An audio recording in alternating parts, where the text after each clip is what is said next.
Now, Lissitzky, another great participant in this great adventure at the beginning of the 20th century in former Russia and the nascent Soviet Union, born in 1890.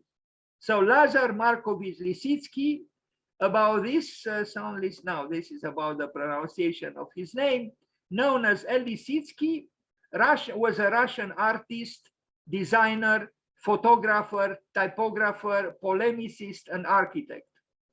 He was an important figure of the Russian avant-garde, helping develop suprematism with his mentor, Kazimir Malevich, and designing numerous exhibition displays and propaganda works for the Soviet Union. His work greatly influenced the Bauhaus and constructivist movements, and he experimented with production techniques and stylistic devices that would go on to dominate 20th century graphic design. Lissitzky's entire career was laced with the belief that the artist could be an agent for change, later summarized with his edict, goal-oriented creation. I also think it is the duty even of the architect to be an agent of change, an agent of transformation. It's very, very important. Here he was.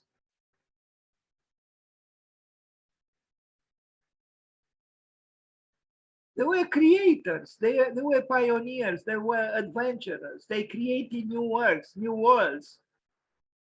You know, they loved the beginning of a new society, the quest for a new man, for a new human being, so to speak. Now, if that human being was not quite arrived at, but for a few years at least, there was this belief. He built this building, and anyway, we'll arrive at a few other things done by him. He worked with typography, he worked with, bidimensional art. He did this Lenin Tribune project, an architectural project from 1920. Here it is, and we are going to see a project done recently, a contemporary work, a variation inspired by this project by Lissitzky.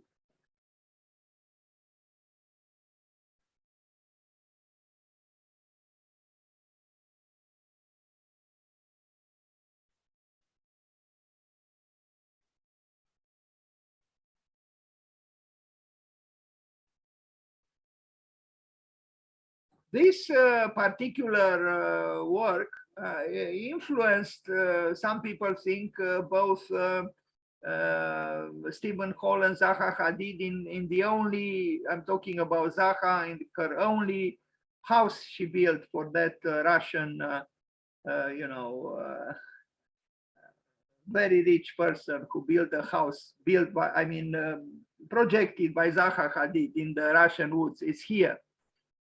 Now, it's not quite what Lissitzky did, but this is the work by Lissitzky, which was not built, but was imagined and proposed. And this is the house built by Zaha Hadid. And then there is another project by Stephen Hall, also people think was inspired by the work by Lissitzky, is this one, a museum in China. Now, try to imagine doing such a project in an architecture school in our country. It will be immediately dismissed. It would be considered crazy, anti-gravitational, ignoring this and that. The engineer would leave the room. The professor would give you a bad grade. But it was built in China, former communists, no, a stringently communist country under Mao, and projected by Stephen Hall. Okay, so we see here in this, photo montage, the work by Lissitzky on the left, and the museum by Stephen Hall on the right. Back to Lissitzky and his artworks. Here he is, talking about the artist as an eternal child. Well, he enjoys himself like a child, discovering things, new things.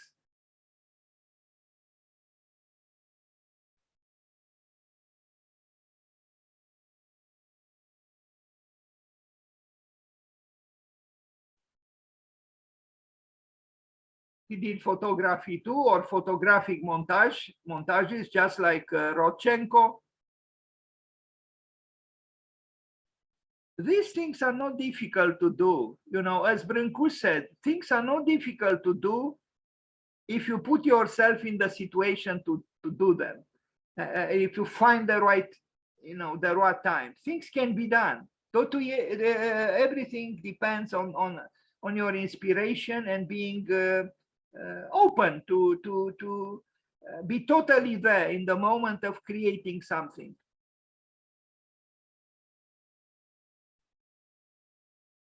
And these artists from you know, that time in early Soviet Union, they were actually highly recognized and respected and even loved in the West, invited in the West, because the promise of a new life belonged not just to them, to that particular country, but to the whole world. Hello, Mr. Lissitzky.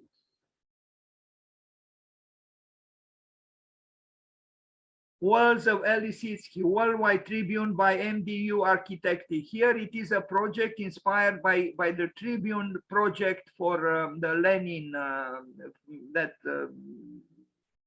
how to call it, a tribune or tribune for Lenin. The project arises from the demand of combining within a single symbolic object two different philosophical instances. The first one concerns the remembrance of Russian avant-garde of constructivism, a fundamental moment in the story of art and architecture, with Lissitzky as its main theorist. The second position instead pertains to the reinterpretation of the constructivist ideals in a contemporary way. The primary conceptual demand appropriates the theoretical shape designated by Lissitzky as the Lenin Tribune, based on an unbuilt project from the 1920s, which you saw. Characterized by absolute dynamism, industrial materials are shown with their original essence. This primitive element is extruded along an horizontal guideline up to create a real monolithic object and impressive space. This is the text written by these Italian architects. I have a little bit of difficulty to finalize reading it. The concept of information is expanded to the skin covering the entire monument along both sides. Two LED displays are located on either side of the structure to allow the dispersion and the representation. Too many words. This is the work. This is the work that they did in, I think, in 2008, inspired by the project by Lissitzky. So we see on the left the image of the project by Lissitzky, and on the right, you know, the work proposed by these architects. I forgot for what city they proposed it.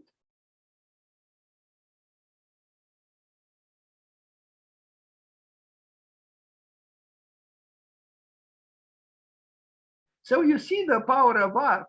A thought from 1920s became a source of inspiration from other people, for other people in 2008 or so. You know, art, if it is meaningful and if it is genuine, has the ability to transgress time and inspire, even if it is not realized or built or whatever, even as a sketch, it could inspire future manifestations that might have a better luck or a better fate.